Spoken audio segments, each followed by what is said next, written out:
It's live, I think. I like your semi-faked smile.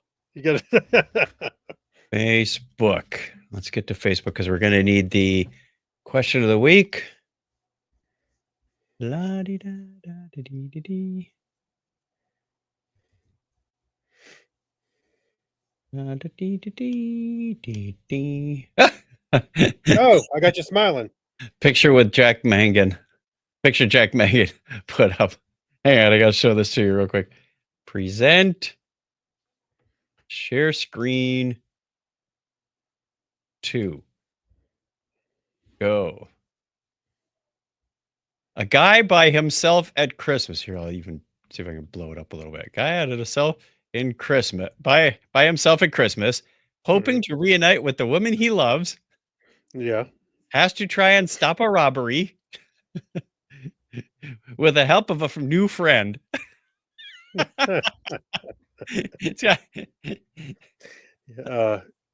You know what?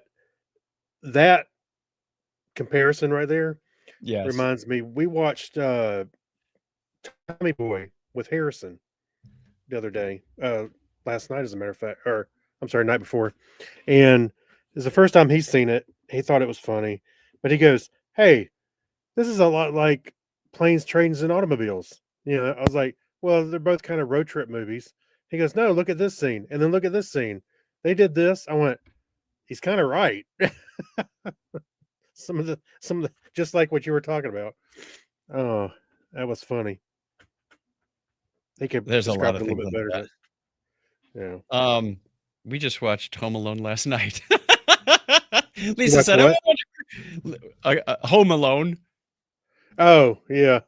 So we took Yeah. down the old TV because we knew the new TV was coming in. I'll talk more about this during the regular show. So we watched it on the laptop while we were sitting at the dining room table. Did you put the laptop in place of where the TV was we at? had we had snacks and drinks and well, originally, yes, the laptop was way forward in the living room, and then we found out Grant just was sitting and eating at the dining room table, so he's, you know, 20 feet away from the laptop. Go, why don't I move that a little closer? But you know, it's amazing the audio that comes out of that laptop, even from across the room. Wow, that's actually pretty Oh, impressive. a MacBook Pro? Yeah. Yeah, yeah, it is. It is very much so. All righty. You ready to begin? Yeah. Okay. Get ready to take down that pre show banner because we're ready to rock this podcast for once. Let's see if anybody's joined us in the. And we got a couple of eyeballs up on the my comments. I'm going to guess it's Mike. It's Mike and Scott. Hi, Mike and Scott. Yeah. Oh, let me go back to the chat. Hey, how y'all doing? Look, Happy it's our Black Friday, Cyber previous. Monday. It's Scott Tyler, formerly known as Robot Santa. Right. The robot overlord. Ready to begin? Yeah. All right. Starting the audio podcast in 3, 2, 1. Technorama episode 758 for December 4th, 2024.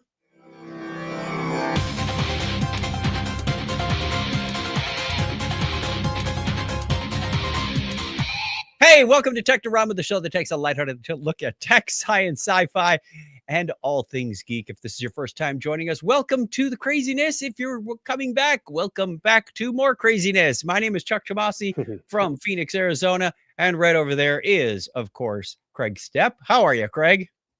I'm doing great. Heidi ho. Wait a minute. Broadcasting from the closet. That's right, from my closet. The sound dampening closet. Actually, I can't show you, but I got tons of shirts and stuff right in front of me. So yes, this is actually a good podcasting spot, to be honest with you. How are the repairs and fix-ups and road repairs and all that stuff going with respect to the hurricane a couple months ago? Actually, everything's going pretty good. The house is fine itself. The shed, my office, we're rethinking that a little bit, and we got to place an order. So we're getting a bigger place. So it'll be bigger than 8x12 when we get it. So the other place just wasn't big enough for 2 weeks. No, the other one was 8x12. No, not for 2 weeks. Yeah, that's right. But in all honesty, I think I had bigger ideas for that small space. So this is a good idea that we expand a little bit more. So Put a that's loft up coming there. along. You can put a bed over there and a stove and a no. Yeah. Yeah, probably.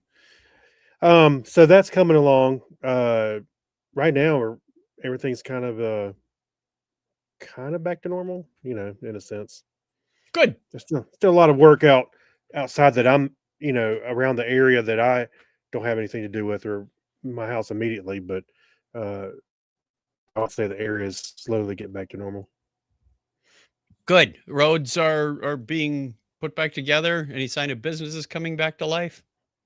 Oh yeah. Oh, everything's fine. We've been, Kim and I go out to eat and stuff like that all the time. Grocery stores are fine. Yeah, all that's in good shape.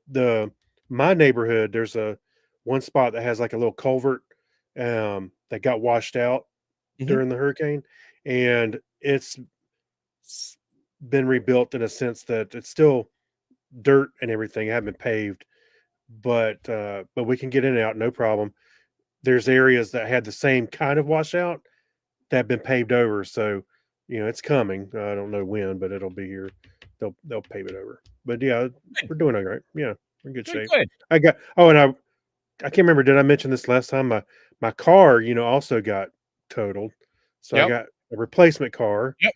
So that's in good shape, and it's paid for, which I was very much surprised how much money they gave me for the wrecked car because I wasn't expecting that amount. And what happened was it was a 2020 Rav4 hybrid, Mhm. and when I bought it, it only had 15,000 miles on it. So it was a 4-year-old car with 15,000 miles on it, which Wow. I was super thrilled with the That's a car. COVID vehicle. That was that was somebody's grocery getter is what it was. Um, Grandma's grocery getter. Maybe go to church and oh wait, maybe. COVID hit, so I can't go to church.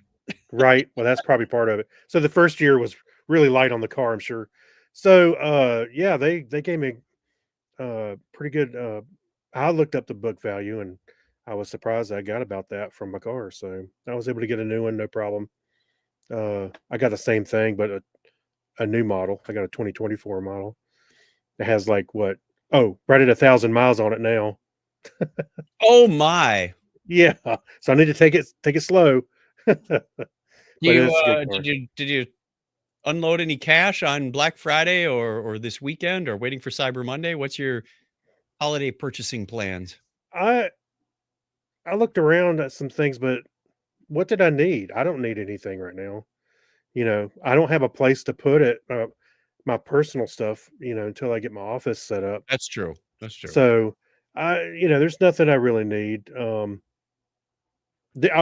I did, because I do use them from time to time. I've got the Amazon Echo frames, uh, but I upgraded my Samsung earbuds to the newer ones. So it was like, The, what is it? The Buds 3? yeah, 3 Pro. I got the 3 Pro. Okay. Yeah, so I Yeah, went ahead so and got those were on those. sale.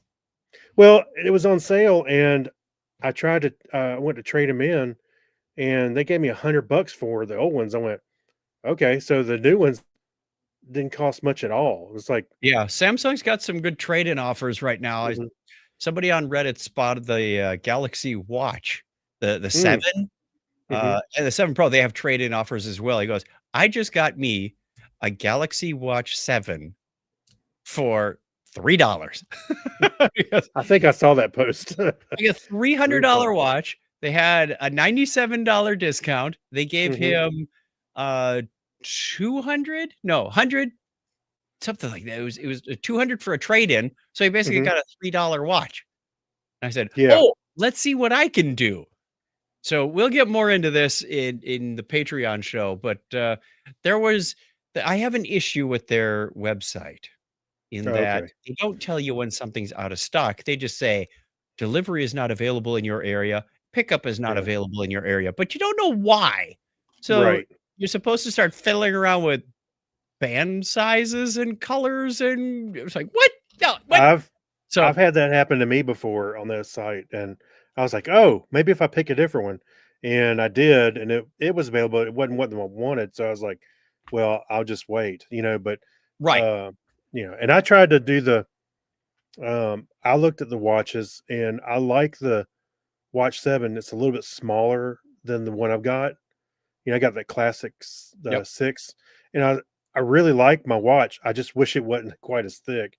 However, I really like it, so I opted just to stay with what I had. And the Ultra 7, I think looks nice, but it's even thicker. I'm like, I don't want.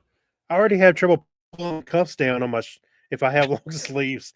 And it's winter, and I'm gonna be like frustrated with it. So I said, forget it. I'm just gonna stick with what I got. And it's a good watch, and I Oh, love it. that's So right. You have to put on a jacket once in a while. I do. Well, I'm wearing a hoodie right now. It's like 20, 26 tonight. I think it's gonna get to. Yikes. Yeah, it's getting down Where there. is going? We went out and got a new TV and stereo, and I'll get into this again in the Patreon show. But the old one had been a little temperamental the last few years. We got it in 2018. I remember because it was right when I got my cancer surgery, and it's been misbehaving. And finally, Thursday on Thanksgiving, it just would not stabilize. It was rebooting and flickering and flashing and rebooting for an hour. I said, "We are done with this TV. I can Yeah. handle 5 minutes warm up. I can handle 20 minutes Well, warm up. I it cannot was handle an hour." it was even doing something when I was out there, Mhm. and I was in what late April, early May, and I was like, I was on your couch with my computer working, and I went, I think you and Donna had gone to the store or something, and I was like, did the TV just do something? It just And it was rebooted. black. You're rebooting. You see the Samsung QLED logo 2, But 3, I 4, wasn't, 5 times. and I wasn't looking at it. All of a sudden, I went, something just caught my eye. What happened? Yep. Yep. So, So it oh, was time. oh, by the way, just to kind of revisit what we were talking about real quick, we were talking about the trade-ins. Yes. So I was at my parents' house, and I knew the Galaxy Buds Pro 3 Pro were on sale. So I looked at Best Buy; they were on sale there too. I went, okay. Oh, Best Buy has a trade-in thing too. So I went through the process to say my Galaxy Buds 2 Pro I was going to trade in.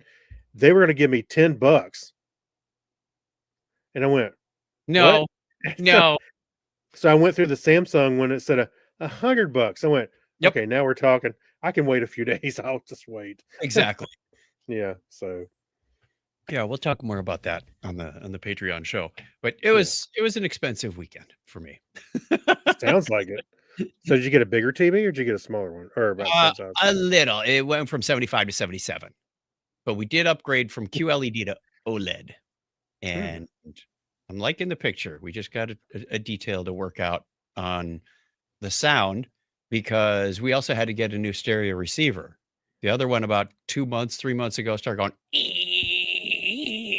Like, I'm not watching anything with that on it. So while we were there, we got like a $200 Onkyo that does 5.1, 7.1. I was like, great, nice replacement for the Yamaha that we had.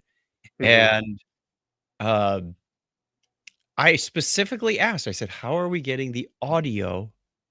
Because the TV has 4 HDMIs and the stereo receiver also has 4 HDMI. So it's really a matter of, do you want to put everything into the stereo and route it to the TV, or do you want to put everything in the TV and route the audio back to the stereo? So it Hmm. was a horse apiece, really. The Can you not use the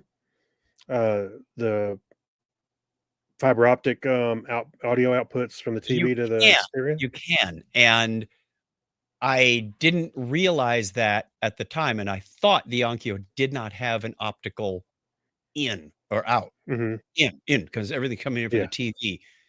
And I did check and I said, yes, because I got kind of angry. I'm like, we specifically asked the guy, the agent who was helping us, how are we getting the audio from the TV back into the stereo? Hmm. And he didn't sell us an optical cable. And I said I had one, but mine is way too short to go from the TV Yeah. through the wall because Hmm. the old TV had an external, what they called a one connect box, which was close by the receiver. I only needed like a 3-foot optical cable. That's not going to Oh. do it. I need more like a 10 footer. So I ordered that tonight. It should be Hmm. here Tuesday, I think. Well, there you go. I yeah. thought optical was kind of standard thing to have nowadays. I think it is. I think it is. Yeah. Anyway, let's get on with some news and whatnot. We'll start with our listener feedback question of the week. Oh, we get letters. We get your letters every day. Mailman, mailman, mail today. Reach right in and pull one out. Those letters, I love those letters. Let's find out what you got to say. Oh boy! Mailman, mail today.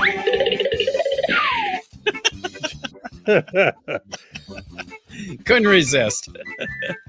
All right, our question of the week this week is: you're stranded on a deserted island after a 3-hour tour. Yeah, we know. Yeah. And you Yeah. can only bring 3 pieces of technology with you. What gadgets are you packing to ensure your survival and your sanity? And we got some responses back. Let's see. Craig right. said paper clips and metal clothes hangers. Hey, those are well. Fiber things? Well, I think paper clips are very useful. You can make hangers or, for whatever. Of course, I look at metal hangers as useful as paper clips, just bigger. So, I mean, you can do all kinds of stuff. You could steal somebody's car with it, or you can make an antenna with a coconut. You can have a radio. Just You've been saying. watching too much Gilligan's Island. Hey, you're Gary the one that referenced says, it a minute ago. Gary says solar panel, iPad, and a rechargeable light. Very nice. Not sure what you'd put on the iPad though. Right. Well, you better download some stuff ahead of time. Steve London says a Stargate complete with DHD. Stargate. Maybe the Complete TV with series? Could the complete series? That's what I was wondering. A 3D printer from the Robinson's family spaceship. All right. A PZM for power. What's a PZM? I don't. Wow, know. he's stumping us tonight. Is that a Swedish thing? Maybe. And a great book, he says. Could be a dessert. Yeah. Kyra says ferro rod, solar panel, and iPhone. Brian Brown says, teleporter, snacks, and Kindle. Yeah, teleporter would just then you wouldn't be stuck, would you? Yeah. Go zoom out, get a Big Mac, bring it back to the island. It's my island. You can't come. Right. Let's see. John Kratzer says, no tech. He said it would be a great break. I agree with that. What else do I have here? Diana says, I was going to say agave plants. Agave plants. Maybe she's making some tequila. I don't know. It could already be Oh, there. Do you mean like aloe plants, maybe? Is that what? maybe No, that's what she said agave. Okay, you're gonna make some mezcal or something. Right. Tiffany says solar panel, water filtration kit, and a Walkman with headphones. Beastie Boys loaded and a lot of batteries. Well, if you got the solar panel, then I think you're all set. I like how nobody said one of those mini Starlink, things in a solar panel in their phone. No, we want to disconnect, apparently. Apparently. Steve Vanderwinden says sat phone, solar panel, and a deck of cards for playing solitaire. And Well, is this your brother, Vince Tomasi? Yes. He said a cell phone to call for an airlift out, so he doesn't want to disconnect. If it's a deserted island, who knows where? Right. Well, Scott Lamer said a sat phone, so that makes even more sense than a cell phone. Let's see. My cousin John says water filter, assuming fresh water wasn't a guarantee, waterproof matches, and a utility knife. Oh, he's thinking survivalist. Yeah, there you go. All right. Did we miss any? That was all under mine. Where's the original? That's it. That's it. Yeah, Okay. That's it. Oh, we got Steve Lund and John Kratzer on the main one. All right. Good. Thank you, everybody, for participating with that. We'll have another question for you at the end of the show. I hope. I haven't looked yet. There's one. Good. History time. I think our listeners are programmed to know that music means history time. Like, I gotta get to class. Yeah. On the this bell. day in history for December 4th, 2024, it's the 339th day of the year in the Gregorian calendar. There are only 27 days remaining in 2024. It was on this date in 1791 that the first edition of The Observer, the world's first Sunday newspaper, was published. And it was also on that date in 1872, the American brigantine Mary Celeste was discovered drifting in the Atlantic. Her crew was never found. I thought Mary Celeste was a pizza. No, that's Mama Celeste. Hey, it sounds like a setup for a horror movie. It's one of the best ghost ship stories ever. Yeah. It was also on this date in 1881 that the first edition of the Los Angeles Times was published. I must be full of newspapers today. That's right. Spread them around. I might need them. I need to hit you one over the head. And it was also today in 1956, the $1 Million Quartet, Elvis Presley, Jerry Lee Lewis, Carl Perkins, and Johnny Cash got together at Sun Studio for the first time. First and last time. First and last time. I just saw I wonder what they sang. You ain't nothing but a great balls of fire. It's when they got together and sang "We Are the World" for the first time. I'm not sure about that. It was on this day, also on this date in 1965, that the launch of Gemini 7 with crew members Frank Borman and Jim Lovell. Oh, we know Jim Lovell's name, of course, from Apollo 13. The Gemini 7 spacecraft was the passive target for the first crewed space rendezvous, because they had to make sure they could re-rendezvous with the command module and all that good stuff on the moon, from the crew of the Gemini 6A, or as some people used to say, Gemini. And it was 33 years ago today that Pan American World Airways ceased its operation after 64 years. Wow, 1991. Pan Am was still around. They were still around. There was a TV show about Pan Am. I think it's more about the airline stewardess a while back, but I remember walking by the TV. Kim was watching it, and I was like, why does that all look familiar? Oh, it's Pan Am. TWA was the other big one. Happy birthday goes out to the state to German anatomist and botanist Johann Gottfried Zinn, born on this date in 1727. And born December 4th, 1908, American bacteriologist. I think that's kind of a new one I don't know if we said that before. A geneticist, Nobel Prize laureate, Alfred Hershey. Also born on the same date in 1933, American game show host and producer Wink Martindale. Wink, wink. I remember watching Wink. Yeah. American actor, director, and producer Max Baer Jr. is 87 today. Jethro Bodine from the Beverly Hillbillies. Yes. Also born that same date in 1949, American actor Jeff Bridges. And last but not least, we just said goodbye to him not too long ago. Yep. American actor Tony Todd was born 70 years ago today, a.k.a. Kern. I had to throw that in because he recently passed away, and because one of my most memorable lines from him is Sons of the Father from TNG when they did the exchange program, and he's aboard the Enterprise trying out some of our routine cuisine.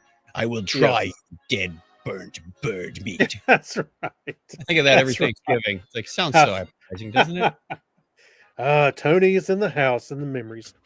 Thanksgiving. Listener birthdays this week include December 6th, Super Moon Man.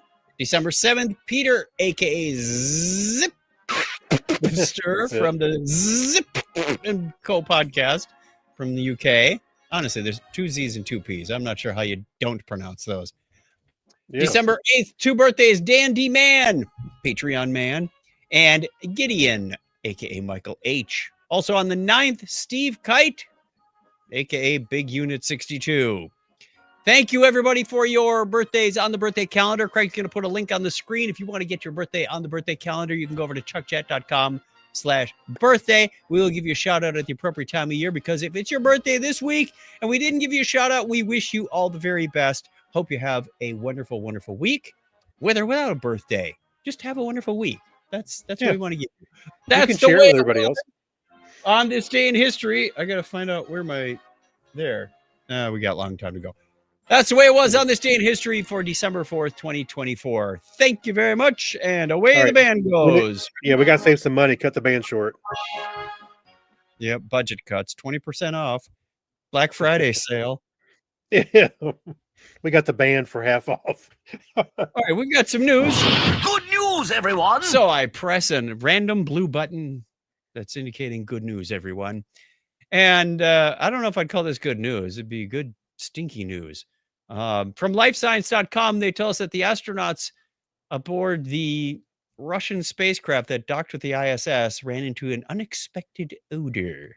They opened up the hatch and went, "Woo, you guys need a shower." I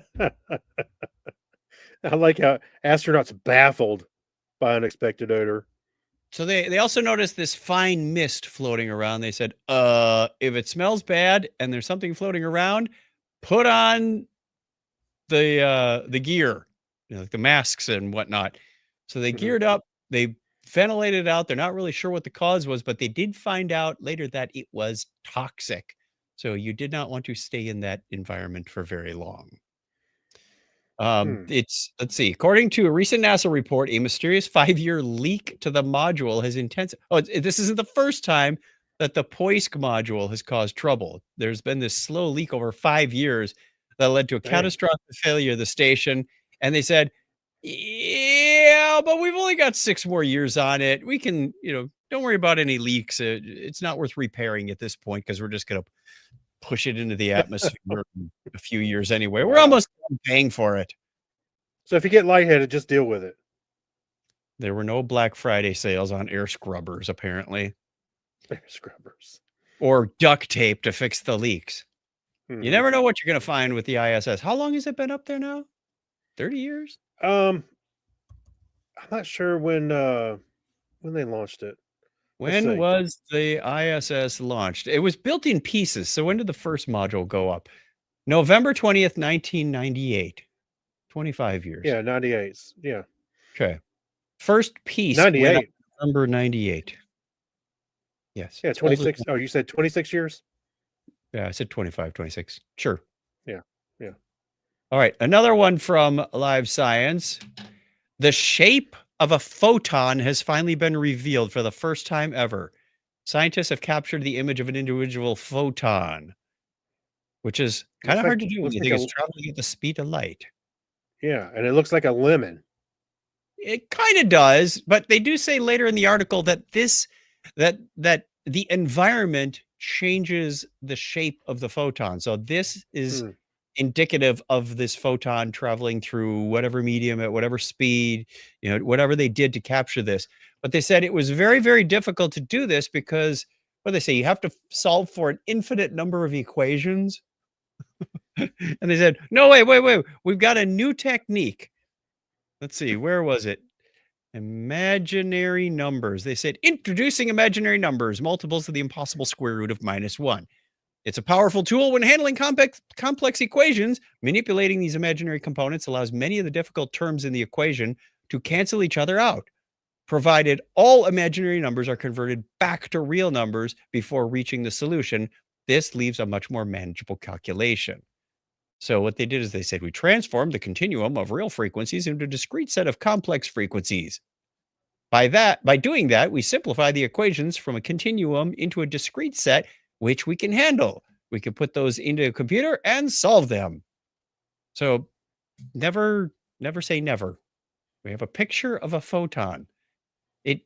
It looks like an AI generated lemon with a glowy effect behind it. ChatGPT, create me an image of a photon. There we go.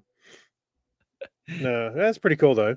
Well, I remember by getting this, they said that this also enables a lot of new things in quantum mechanics, quantum computing, a lot of applied sciences that they couldn't do before. One of the videos I linked to last week was like 9 things that'll blow your mind about light. And after watching that and hearing about this, this is really mind-boggling that, because when you observe a photon, it changes the way it behaves. So quantum mechanics will hurt your brain. Yeah. Well, I remember watching a video. We may have talked about it on the show before, where they used a slow motion camera. I forget how many frames it was shooting. It was crazy amount of number. And what they did was they turned on a light, and through like a water bottle, the Mhm. light would hit it, and they were able to capture it in slow motion. I'm holding up a water bottle for anybody that's watching on video, and you could see it actually hit the cap and go back a little bit, but you could see the light enter the bottle, and it was just amazing to see light slow down enough where you could see it in motion. That was really Light cool. is amazing. It's a good thing we Yeah. have it. Yeah. Yep. Otherwise, we'd all be in the dark.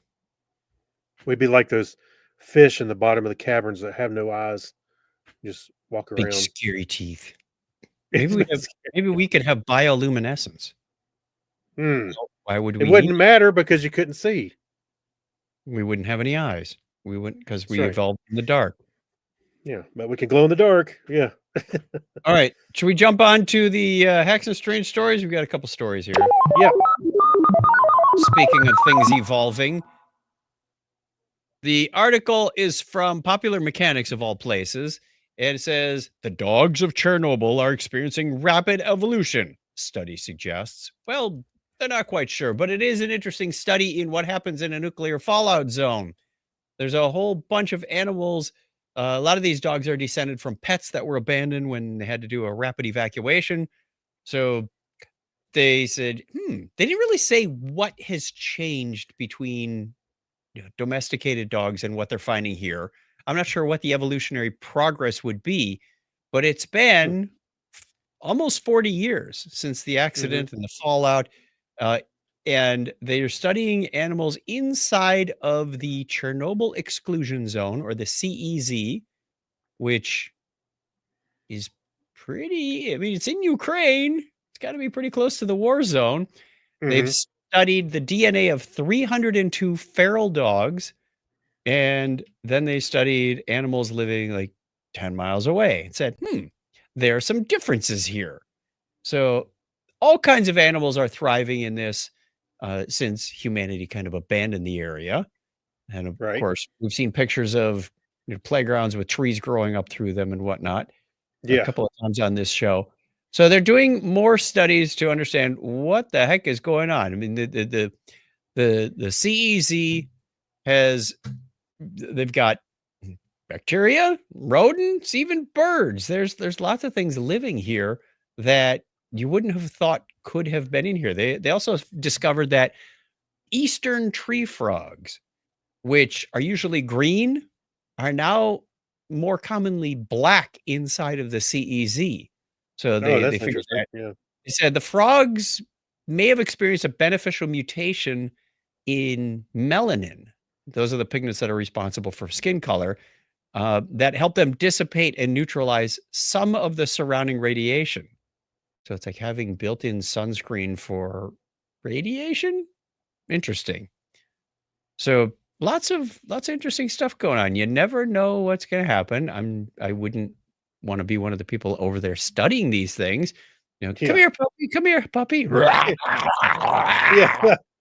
It opens its mouth. It opens its mouth, and it looks like the alien. Right. There's another dog head inside its mouth. Whoa. Yeah. Or the dog starts going, "What do you want?" Stands up on 2 legs, smokes a cigarette. What do you want? Yeah. What are we doing here? No, you sit. Yeah. That's right. Roll over now. And stay. Start rubbing the people's belly. rubbing their nose in the dirt. Look at this mess you made. It's all atomic over here. I'm sorry. Yeah, they evolved real quick. Drop your food and leave. That's right. Oh gosh. Oh. Who's a Chernobyl good boy? That's right. Yeah, it's pretty funny. We might have to write that one down. Yeah. Write it down. All right. I'm sure we've all heard of this. Moving on to the next article from Popular Science. Why can't we just launch our garbage into the sun? That would be Did they so try that on easy. Futurama? Yeah, it didn't work so well, did it? In fact, this article No. even mentions episode 8 of Yeah. Futurama, where the big garbage ball Oh, comes that's back. right. I forgot it did mention that. That's right. So Yeah. the number one reason is it's cost prohibitive. It costs something like $10,000 a pound, which is, over $20,000 a kilo to get Mhm. drunk into space. I was listening to the Everything Everywhere podcast, and he was talking about um, the rocket equation. And he made a really neat analogy of how much rocket there is, how much fuel there is, and how much payload there is. And his analogy was, imagine a soda can. Okay. The soda in the can is how much rocket fuel it takes to get the can into space so we Yeah. can launch basically the pop tab. That's your Yeah. cargo. It's like, Right. that's a lot. And, if you think of the pop tab as the garbage, that's a lot of fuel and very expensive. So we're not getting there anytime soon. Mhm. Plus, you can't just say, well, scale it up and launch a whole bunch of garbage because your payload can only be so big. You're constrained by this rocket equation. Well, and if it's the world's garbage, I think it would be prohibitive because it's just too much. Well, there's the floating garbage pile in the Pacific that's twice the size of the state of Texas. Mhm. That's why I'm saying let's put a pause on trying to colonize Mars and clean up our own planet first. Put that money Everybody domestic first. get a broom. Right. Before we destroy this planet and are forced to live in an inhospitable place, move Mhm. from one inhospitable place to another. Let's see Yeah, if we can fix this one.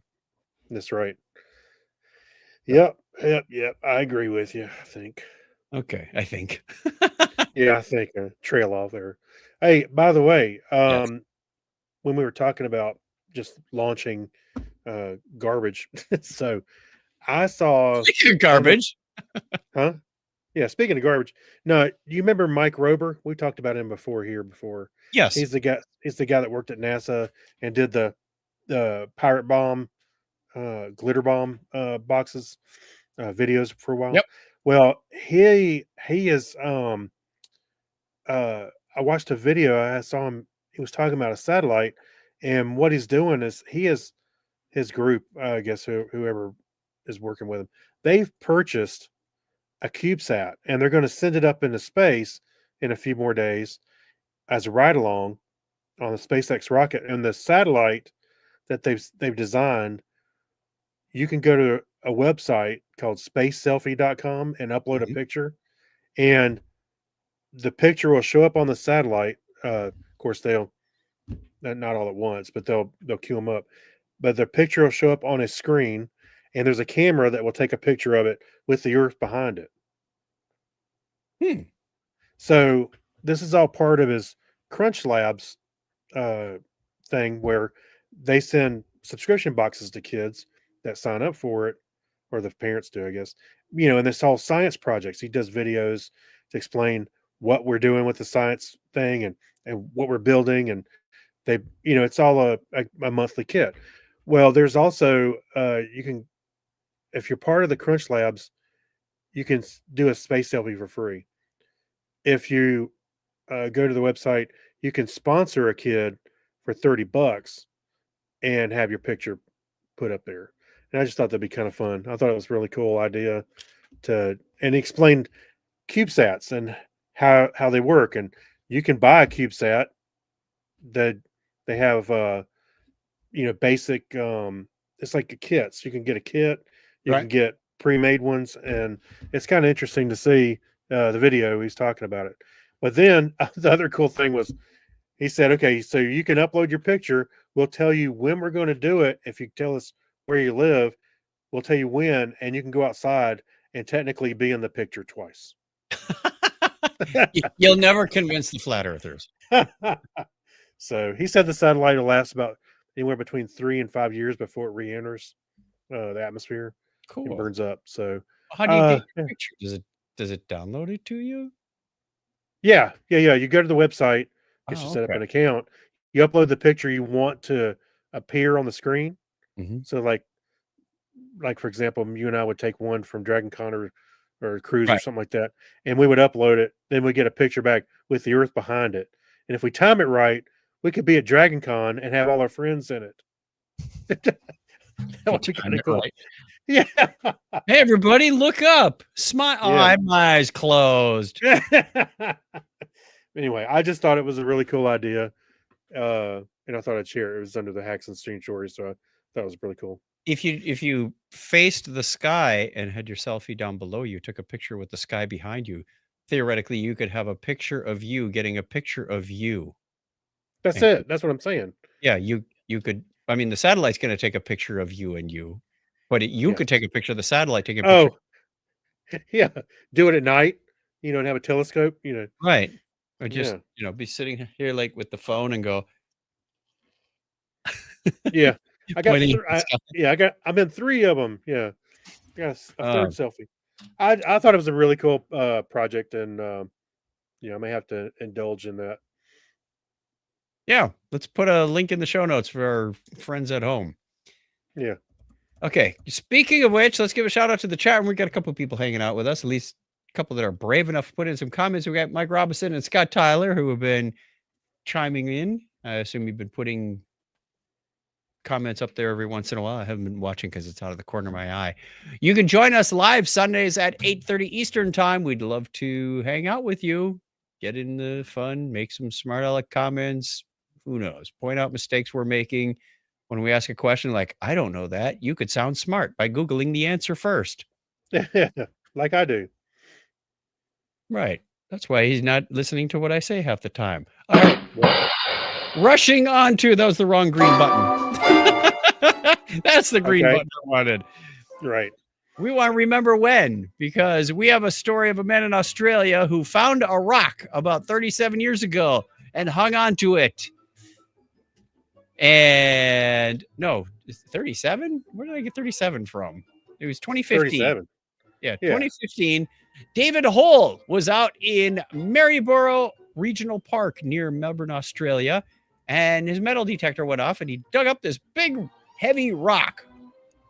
It was massive. From the picture, it looks like it's about 14 or so inches long, which would be 30 centimeters or so. No, that Right. doesn't sound right. But anyway, moving on. I won't do math in my head anymore. He said, I wonder if there's gold in here. So he did a little sample. He said, yes, there is gold. He tried a hammer. He tried a grinder. He tried a Yeah. drill. He tried dousing the thing in acid, but he couldn't. Not even a sledgehammer would make a crack. That's Wow. because it was no gold nugget.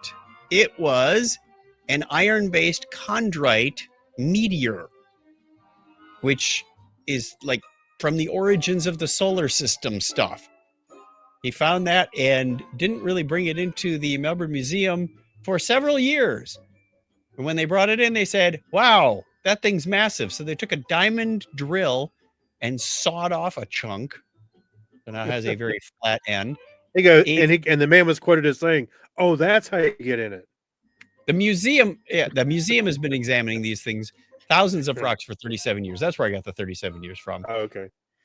I said, if you saw a rock like this on Earth and you picked it up and it shouldn't be that heavy, you might have a meteorite. Sorry, when they get to the Earth, it's a meteorite. It's a meteor out in space. It's a meteoroid as it's falling, and it's a meteorite on the ground. And if it's hanging inside of a cave, It's a damn. stalactite. It sticks tight to the ceiling. Right. So his rock weighed a whopping 17 kilograms, or about 37 and a half pounds. We had, when I was a kid, it wasn't a rock, but it was a big piece of natural copper called float copper that we had. We used it for a doorstop. And then we used it as a prop in our dive store. I don't know where that eventually went. I think my sister has it. It was probably worth like millions, and y'all It's were using about the that prop over same- the door. Yeah. It's about that same size too. I mean, I remember when I was a kid finally being able to lift that thing. Probably why my Yeah. back is so I've- messed up now. Thinking back, I've probably seen some things like this, not this huge, but those kind of rocks that, as a kid running around. I wonder how many of those were actually, meteors or meteorites. Could be. Yeah. Could be. I mean, what I'm saying is this kind of surface on it looks familiar. Like it's like I've seen Kind something of like a that dark before. reddish, brownish. Yeah, very, very dark and very dense. Smooth as well. Yeah. Yeah. Yeah. With some pitting. I mean, there's some little pits and then there's some larger pits as it Right. came in through the atmosphere and it started burning up. It was shaped by the atmosphere. Pretty cool stuff. Yeah. All right, quick. I probably picked one up and threw it in the river. You know. Uh-huh. See how far you can see if you can, hit that guy's boat or something. This little thing's heavy. Yeah. That'll wrist rocket. Yeah. Smart. We weren't too smart. All right, let's give a quick shout out to the patrons because they help bring this show to life. It's on life support at the moment, but it's alive. We're here. Thank you to Alexis Duran, Amber Elstad, Amy Bowen, Abner Braverman, Ben Vaughn, Brian Brown. Thank you, Chris Martinez, Chris MC. Happy birthday to patron Dandy Mancoyer, Dean Jensen, Denise Inglis, Gary Lindros, John Clifford, John Noble, Yorga Schrowen, Crazy Joe, Kyle Nishioka, Leon, Mark Kilfoyle, Brad Miller, Mike Wills, Saturday Morning Media, Stephen Weshy, Steve Cody, Steve Therian, Steve Webb, Steve London, and Tim Cook in a pear tree. Mhm. They all went over to patreon.com/Technorama podcast, and for as little as $1 a show, they sponsor us, and we keep the bills paid because, surprise, surprise, well, it wasn't that big of a surprise because they told us a few months ago, StreamYard raised their prices by like 80%. So we're still got it covered, thanks to you, and we're working on making sure that doesn't happen again. I don't remember seeing a Black Friday deal either. No, I was looking. They had one, but I think it was for new members only. Like, Oh, that's right. Your existing customers. So Yeah. thank you very much, everybody, for that. Oh, speaking of which, since we were just playing the Imperial March, I was flipping channels on the new TV, and Arizona PBS had a John Williams concert from a couple of years ago in Berlin. Ooh, Wow. really? Wish I had the TV audio going to the stereo for that one, but it was Yeah. good enough. They were playing E.T., they were playing Indiana Jones, of course, they were playing Star Wars. I'm surprised that guy's still alive. He looked like he was 80 John Williams? back in the 80s. Yeah. Oh, yeah. Well, you don't know when that was recorded. When was that recorded? Yeah, I do. Everybody was wearing masks, and he said, as we're playing here in Berlin, Harrison Ford is filming the 5th Indiana Jones movie, and when I leave here, I'm going back to LA to start writing the score. Okay. That's couple very years ago. specific when that was. Well, that's pretty good. Yeah. Well, he's 92 and he's still, cranking out music. So Yeah. It looked like as he was conducting, his arms were getting tired. Like, Yeah. 92, mine would be too. You got to At raise the 59, my arms are tired. Yeah, you got to raise that stick up. Yeah. Give me a carbon fiber wand. This thing's too heavy. Right. Or he just gets out like C-3PO has those little lifters under his arm. What is this? What is the conductor stick called? Oh, A- baton. Baton, yeah. Yeah. Okay. The conductor stick. Well, I don't know what I didn't know what I don't even think I knew the name. Okay. All right, let's go through the pass the remote section real quick. We got a couple of each here. Yeah.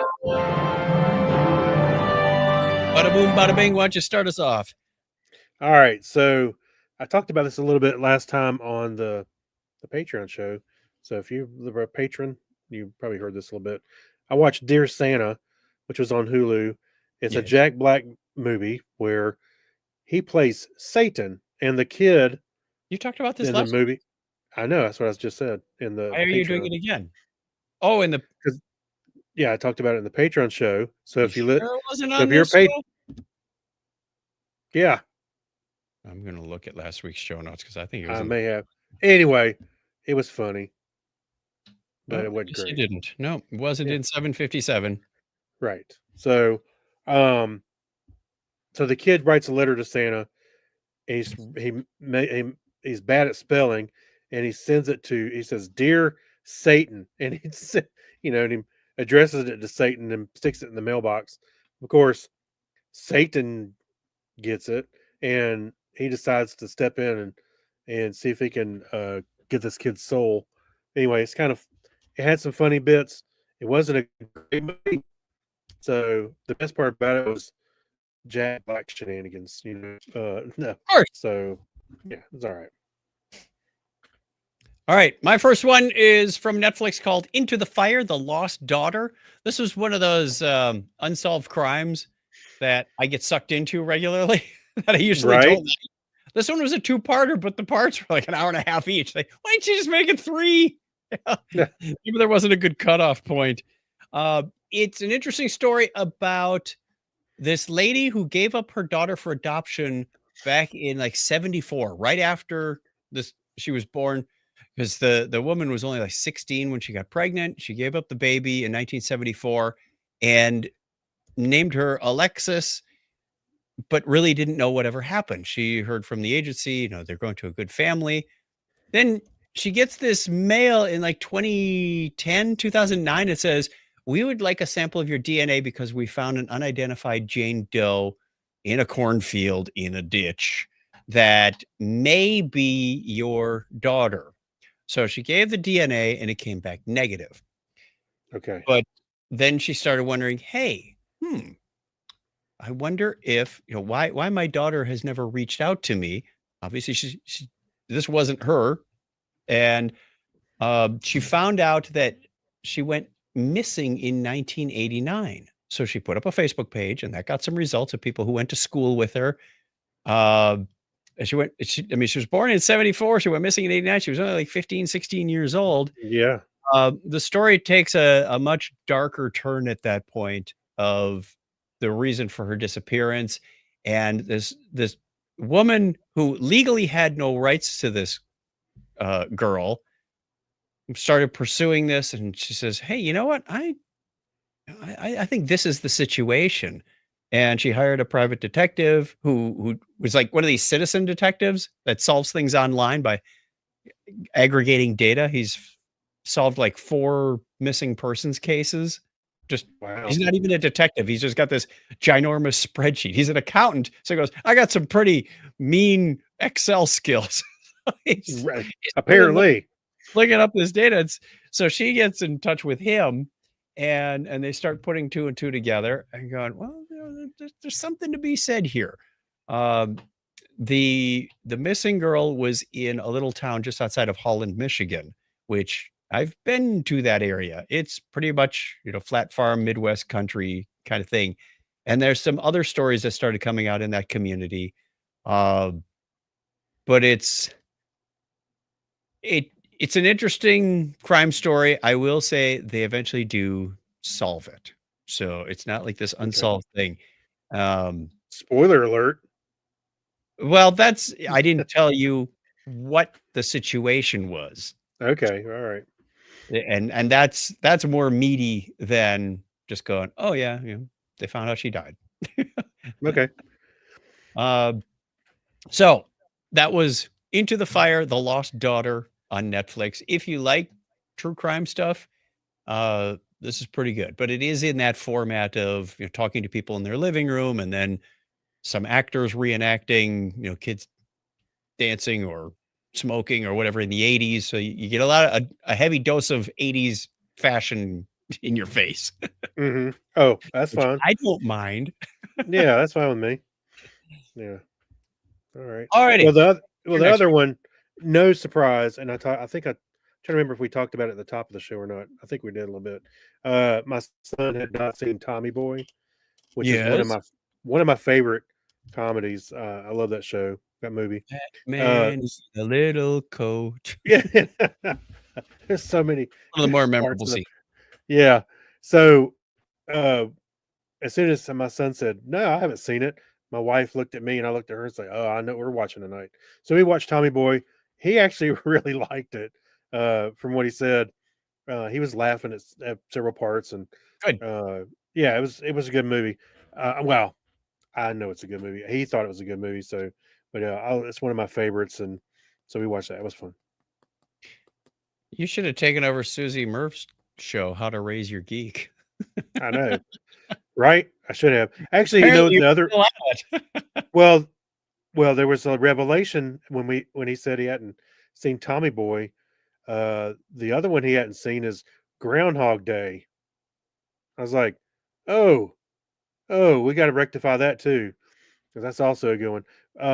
So if you have any, I mean, I've got a list, but if you got any 80s comedy, I guess mainly movies in general, that you think my son needs to see, Mhm. let us know. Let us know. How can they let us know, Chuck? They can call us on the listener line, 707-530-2428, or send us an email, technorama@chuckchat.com. That's right. Ding. All right. There it What is. else you got? What else you got? I have one more. I watched another Netflix documentary-ish special called The Menendez Brothers. They've been in the news a little bit lately, and this show sheds some light on some possible injustice. Now, it's hard to say there was injustice for two kids who killed their parents. I know, right? Uh, Yeah. No, but I am going to take the same stance I did with the OJ trial, say I was not in the courtroom. I do not have all the information. Therefore, it's tough for me to come up with an opinion like, oh, I think he was guilty. You don't have all the information. Okay. And probably the jurors don't either, but they have a whole lot more to go on. And that's what our justice system in the US is based on. It's not perfect, but it's the best one money can buy. Well, the Menendez brothers, Lyle and Eric Menendez, were they were accused and found guilty of murdering their parents. They Right. admitted it. They had a confession, so there was no way out of that. But the first trial was whether or not they were guilty of first degree murder, manslaughter, and it was split down basically 50-50 lines. They had half the jury was male and half the jury was female, Mhm. and first degree murder would have come with a death sentence. Manslaughter would have been life in prison. And all of the women said manslaughter. All of the men said first degree murder. It was a hung jury, so they dismissed it. And there they sat in prison for a few more years until, unfortunately, in 1995, the OJ situation came up, and they Right. went to trial for this. We all know how that turned out. And the judge, for having such a high profile case on the Menendez brothers, really felt like he got a black eye. And he said, I am not going to let that happen again. So, because OJ was a high profile case that was, found not guilty, Mhm. he said, I'm not going to let that happen. I'd have, people set me on fire if I let Yeah. the, I mean, they came from a very high, their family came from Cuba. His dad Mhm. was, came with the shirt on his back, but he built himself this media empire. And so they were very rich. They lived in Beverly Hills. And the public is thinking, oh, it's just a couple of rich brats who want the money. They didn't need the money. They were going to get it anyway. But then it turned out that they were being abused. And it didn't matter. This wasn't a question of, oh, poor abused boys lashed out and killed their parents. They already admitted they were guilty. What happened was the judge said, it's first degree murder or nothing. Well, they're clearly not guilty of nothing. They admitted they were guilty. So the only Yep. choice was first degree murder. So the judge sort of railroaded the jury and the courtroom. They did not have the same type of character witnesses in the second trial. It was very fast, very directed, and very targeted to come out with a guilty verdict of first degree murder. And now that it's 30 years later and people are a little more understanding of abuse, sexual abuse, Mhm. boys that, just the situation that wasn't in the society. This all came about from a TikTok video, and the original prosecuting attorney, she wasn't in the second trial, but she was in the first. She said, look, our justice system has spoken. You can't let social media, you can't let TikTok videos say, oh, No. I think he's guilty. Well, I think they should get a retrial if there was injustice done. They should get that second trial done over. If social media helps bring some of this to life, it's not like, oh, okay, we're more an understanding society today about those types of situations. Therefore, that's not the underlying case. The underlying Mhm. case is you got shafted on the second trial, in my opinion. Anyway, so watch the Menendez brothers if you want some more inside information. I remember seeing this on the nightly news and going, "Oh yeah, the rich Yeah. kids that killed their Yeah. parents. Looks like they finally got convicted." So Mhm. it went beyond that. It was a great insightful way to go. I think if social media would be fine in this, I feel like in the sense of if there was enough outcry because it looked like there was an injustice or something was done inappropriately, And then an investigation but goes in and they say, yes, there but was a social injustice. but just public opinion. No, Uh, no, yeah, public I would opinion not. it's not a court of public opinion. The Yeah. the one bright silver lining of this is that many Oprah had an episode where she had all the men holding up the pictures of when they were children and saying we were sexually abused as children. Hmm. Hmm. Very powerful moment. A lot of people that have been in that situation have been going to Lyle.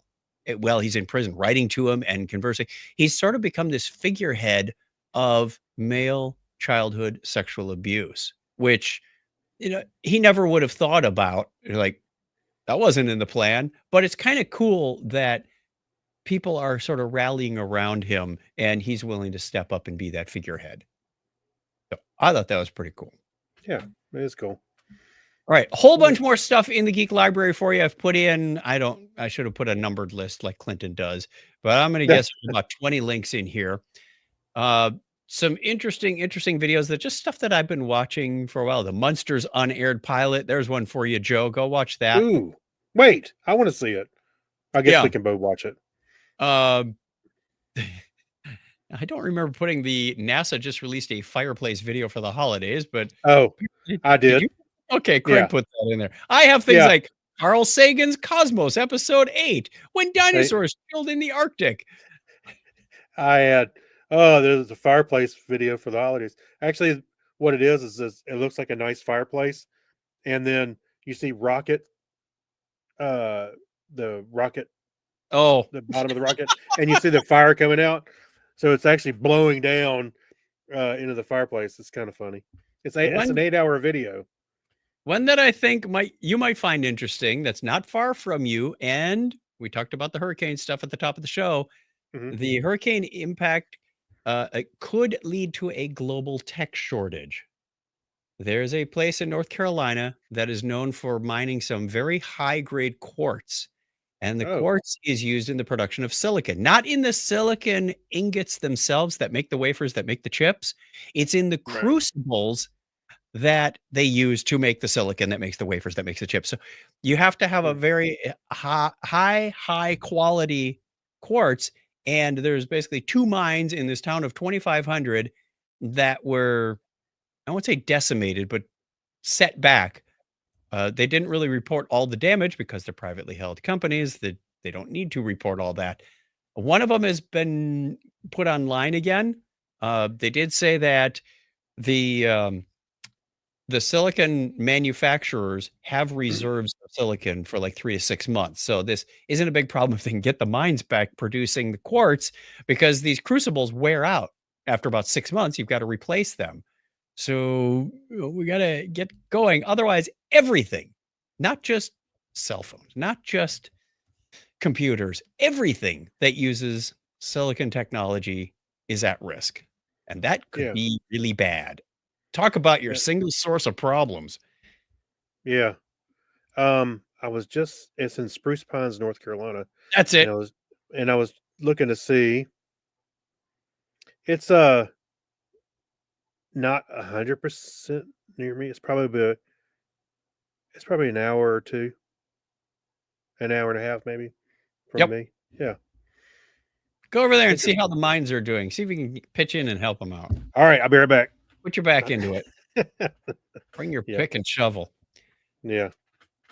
All right. And fascinating. They go through the geology and why that place is so special. It's a fun video. Anyway, that brings us to the end. We have a question of the week for you. What seemingly, quote, old-fashioned tech do you still use regularly and love? For example, vinyl records, physical paper books, or a landline phone? Hmm. Pencil and paper. What I old use, tech do you have and you love it? um, don't you still do you still use your Remarkable, or are you kind of The usage has tapered off since retirement, which is why I purposely did not go out and buy the new expensive color one. I said, I yeah? don't know what I need yet. So I put that purchase on pause and I have not been using it a whole lot. I do bring it with me to like Bible study so I can take some notes and then Hmm. bring them back and put them into Notion as screen captures. But no, I don't have daily meetings with a lot of people. And I'm not sure now that I've discovered Notion if I would still be doing things the same way. So it I still have it, still works. Uh, got a spare I stylus or 2?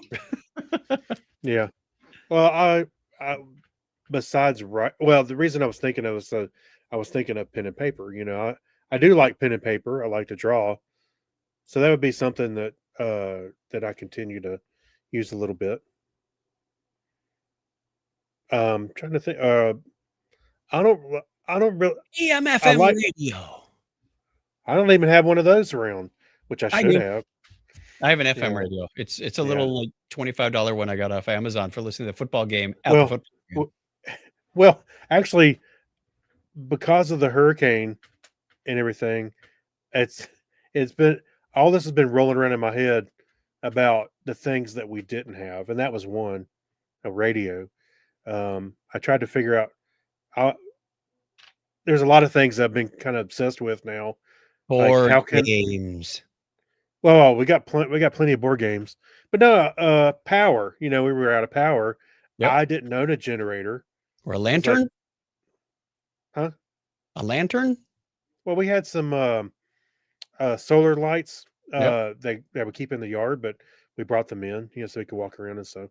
Yeah. I don't have Water is a problem, power is a problem, and I've been kind of obsessed trying to figure out the best way to work around those problems. so you're becoming what do they call those? A Survivalists? prepper, a Prepper, prepper. that's it.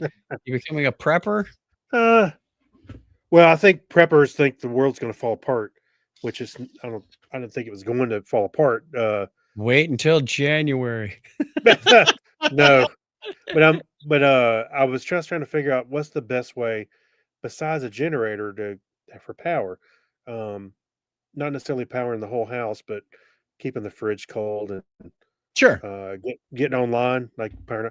So I bought an inverter I can put in the car, which is and I'll talk about that a little more in depth some You gotta get another one of those time. But pickup trucks that has the generator built in. yeah, well, the Toyota Highlander, it has plugs in the back of it. The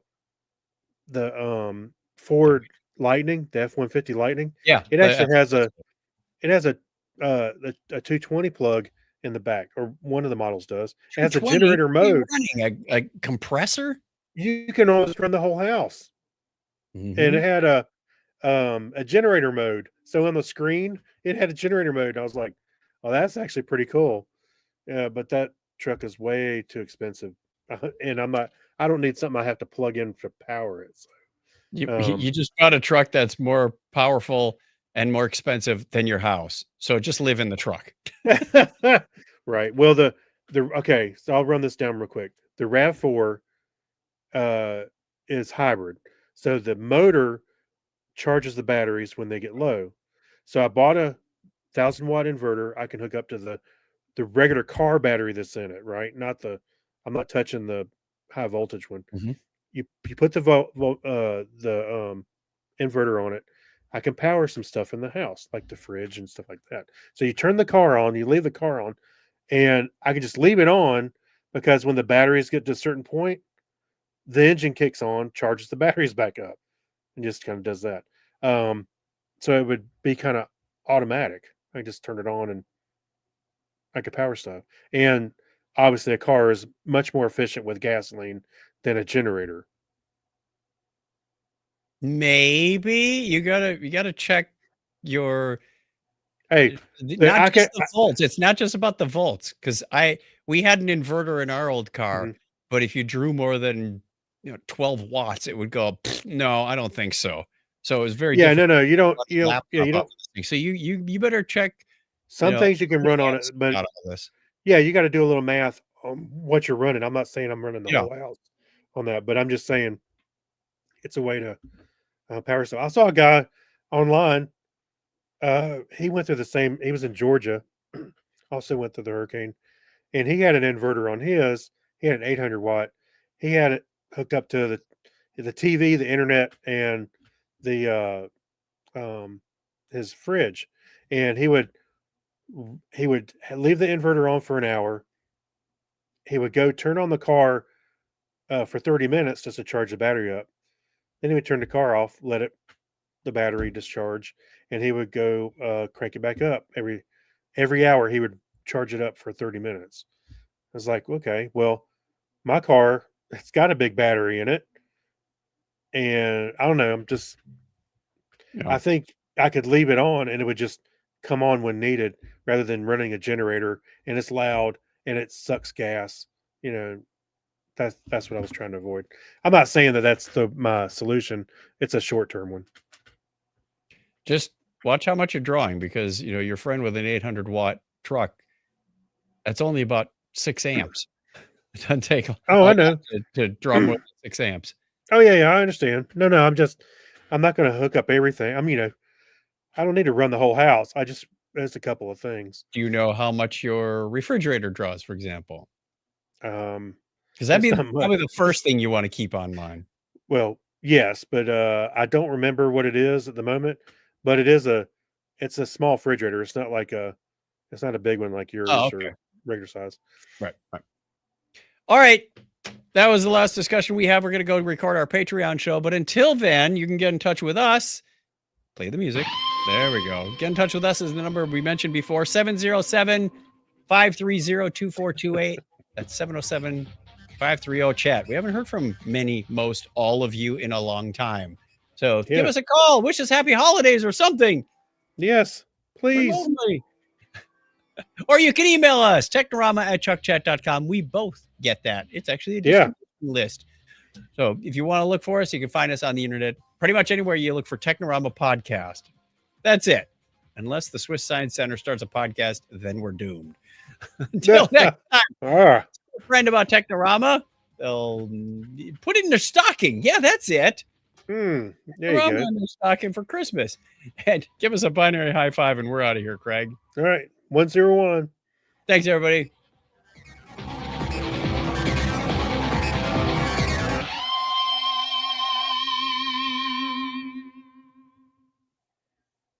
Audio recording is complete. We are going to now sign off of the video recording. We will see you again next week on recording on December 8th, which will be released on December 11th. Bye, Yeah, that's how Scott. it goes. So thanks, everybody. Take care. All Bye. right. Bye.